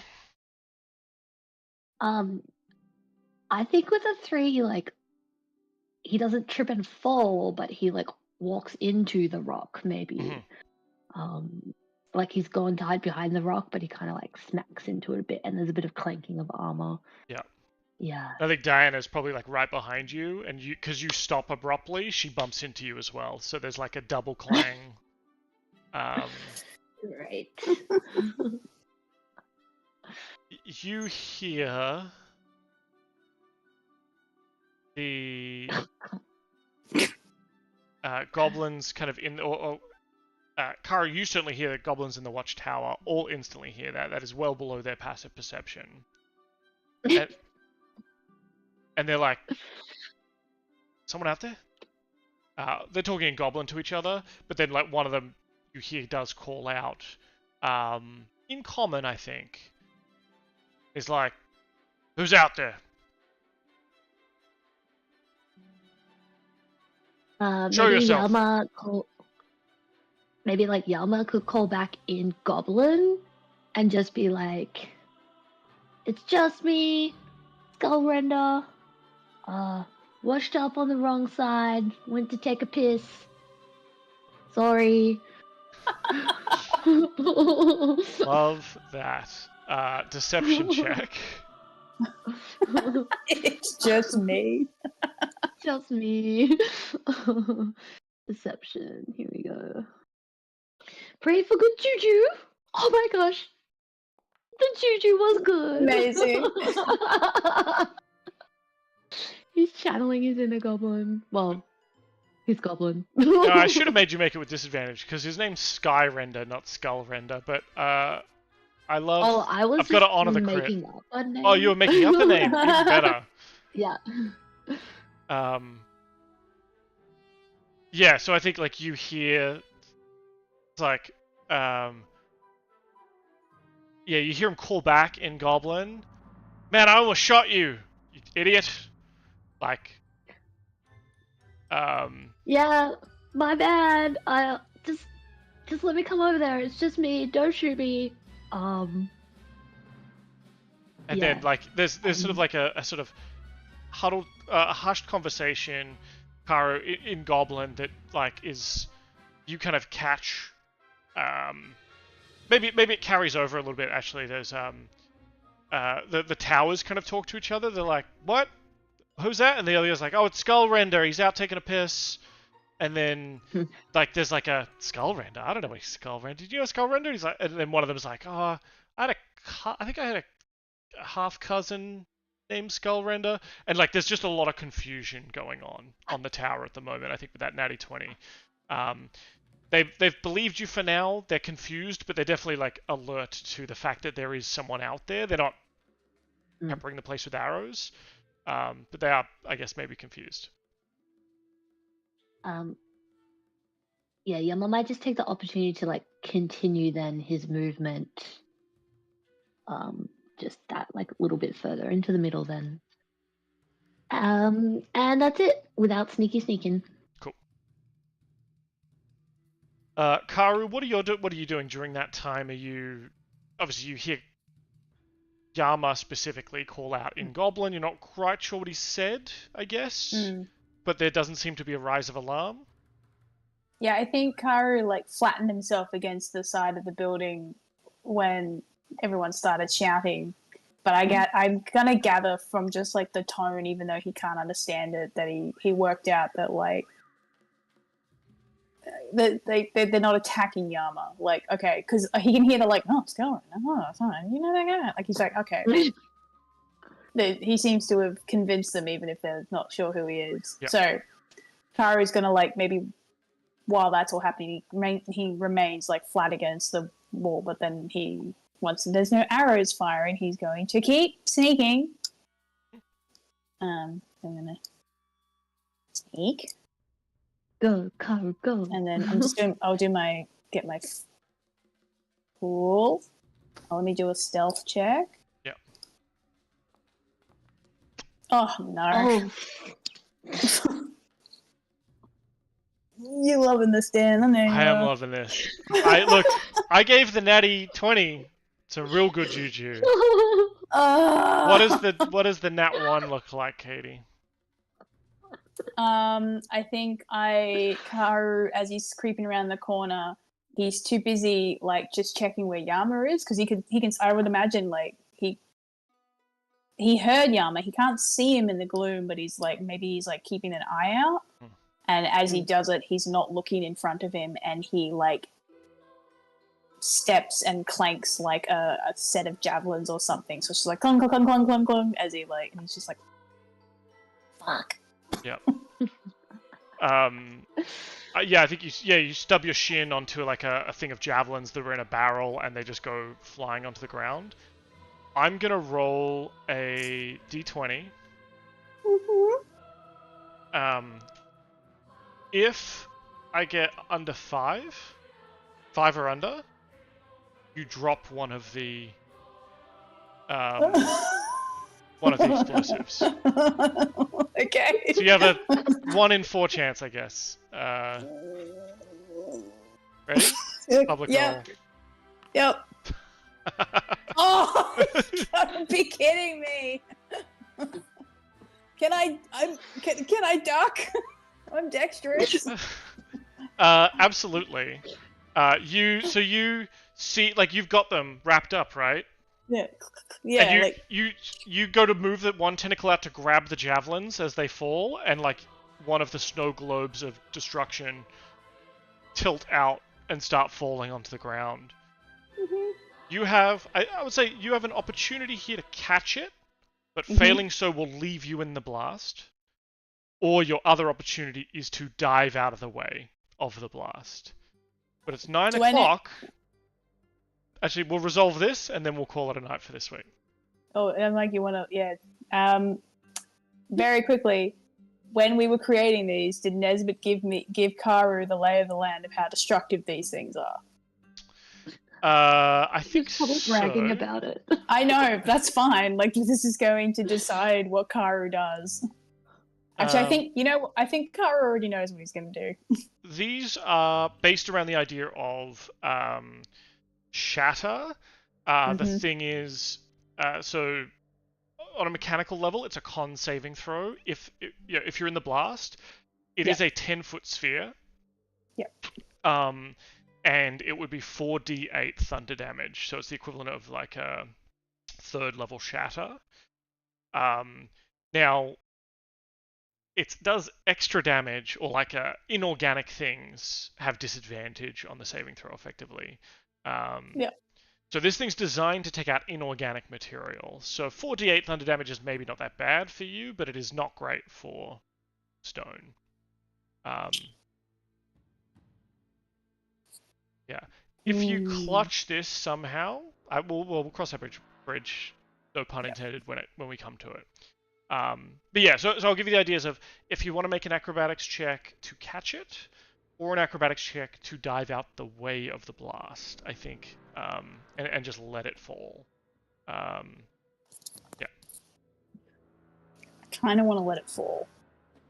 Just like giving the lay of the land. I kind of want to just go, well, guess it's gone off. Sure. So I'm gonna use an acrobatics check to see if I can get out of the way. Cool. Yep.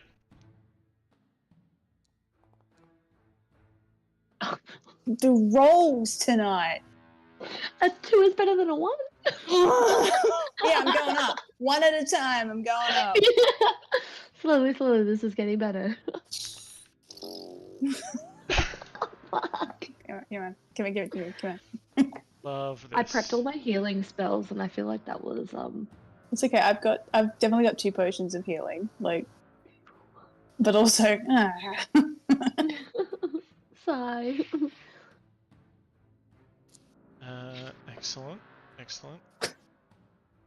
Excellent death, destruction. Yeah. The sword is like, yes, destroy yourself. Yes. This is definitely the sword's influence. I can't do it. I can't do the Brit. Yeah, Gibson. Stratocaster. Yeah. As soon as it falls, you begin to duck out of the way, and maybe the sword is like, what ho! Excellent destruction! I must watch! My turn. Let's watch closely!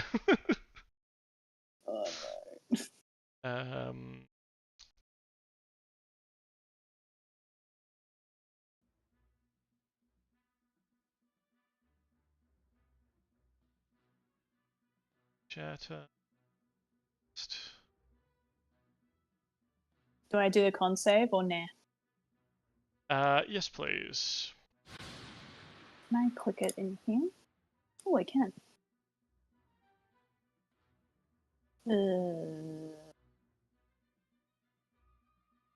It should be +5, but it's only doing a +2, but whatever. I'll roll it in here and then add 3 to it. Jesus. I literally got a 4 on the D20. I'm going, yeah, okay, so that's 11. Yeah. So that's a failure, even for Nesbit's shitty spellcasting modifier. So you take the full brunt of 17 thunder damage. As chunks of the bridge under you are also just like cracked and broken. The bridge, is not like completely separated from the area you are. You probably weren't in the most ideal position. You're still semi on the gorge, semi not. But placing more charges, you think, should create enough structural problems that at least a bunch of this bridge should start breaking away for sure. Of course, thunder damage, in particular, huge loud sound of sound wave that splits out. In fact, is this? Yeah. In fact, I think I did I did this.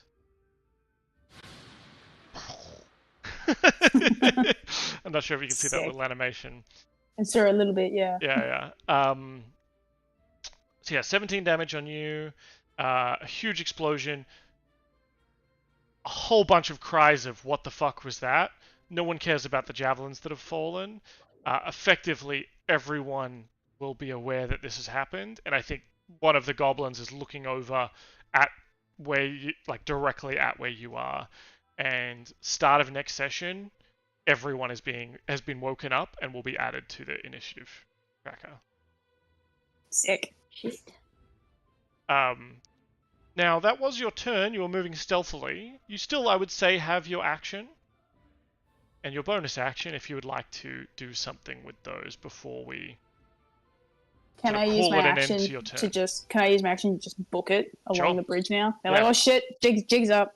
Yeah. So I'll use my action to just.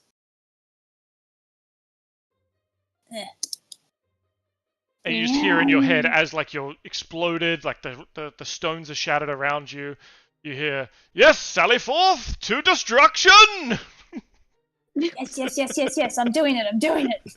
And so Yama, you hear this explosion, you hear the cry, and of people going like, "What the fuck was that?" And on top of the northwest tower, you see the silhouette of a dragon rear its head into the sky. It's time. And that's duel. And I guess that's where we'll end it for this week. That was fun. We've done great. You know what? Everything went exactly as planned. We always do. Remind yourself that overconfidence is a slow and insidious killer. I think overconfidence is going to be a very swift and quick killer in this particular instance. And Dragon's just gonna like squish Karu, be done with it. Just gonna fly along the bridge with a breath weapon, like. Yeah, why Karu's got the. Yeah, Karu's got the 2 shadow vials in his hand. It just. Excellent. Look, I hope you didn't mind that I decided to duck out of the way rather than catch it. I wouldn't have caught it anyway. So. Both decisions were equally valid in my mind. I was more thinking for Kate in regards to me being like, oh well, I loved it also because I was just like, Karu would absolutely do that. It's like, well, we did want to blow things up. I guess we're just starting early. Yep. Yeah, it was 100% what I expected. Cool. I tried. If the dice hadn't fucked me, we would have been fine. We both tried, so yeah. I also played a part in this chaos. I'm glad that you were distracted by. Yeah, I'm glad your nat 20 went to such good use because I immediately fucked it by rolling a 1. Well, hey, don't forget that my roll prior to that was a 3, so true, yeah. Give it and take it. Yeah.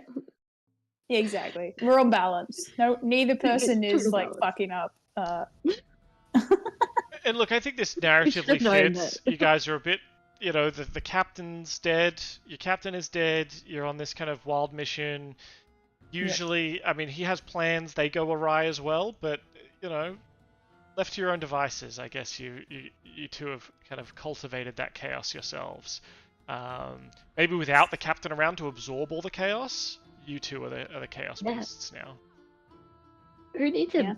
Who needs him? Yeah. We can make up perfectly crafted, poorly executed plans just fine. Yeah, excellent. Nailed it. Well, it is chess the 4th at sort of 1:45 in the morning as the camp around the Skull Gorge comes awake and alert, and we'll discover how this fares with you all next week. Bye-bye, everybody.